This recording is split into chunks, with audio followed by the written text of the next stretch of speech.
Metro rail station এলাকা ও metro রেলের ভেতরে কর্তৃপক্ষের অনুমতি ছাড়া সব ধরনের ভিডিও ও কন্টেন্ট তৈরির ওপর নিষেধাজ্ঞা আরোপ করা হয়েছে। ২৫ February Dhaka mass transit company limited এক সতর্কীকরণ বিজ্ঞপ্তির মাধ্যমে এই কড়াকড়ি আরোপ করেন।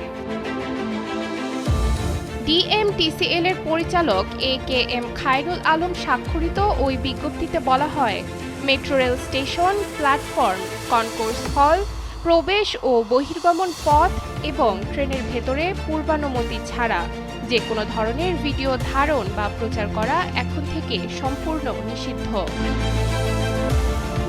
বিশেষ করে ইউটিউব বা সামাজিক যোগাযোগ মাধ্যমের জন্য শর্ট ভিডিও তৈরি, লাইভ স্ট্রিমিং কিংবা বাণিজ্যিক বা ব্যক্তিগত উদ্দেশ্যে ফটোগ্রাফি ও শুটিংয়ের ক্ষেত্রে এই নিয়ম কার্যকর হবে বলেও জানানো হয়।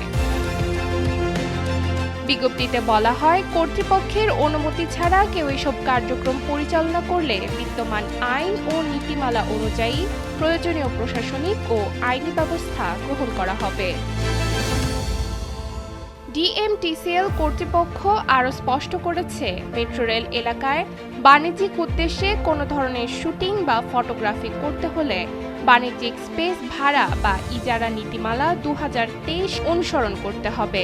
এক্ষেত্রে নির্ধারিত প্রক্রিয়ায় আগে থেকে কর্তৃপক্ষের কাছে আবেদন করে অনুমতি সংগ্রহ করতে হবে। নুসরাত তালবিয়া, সময়ের আলো।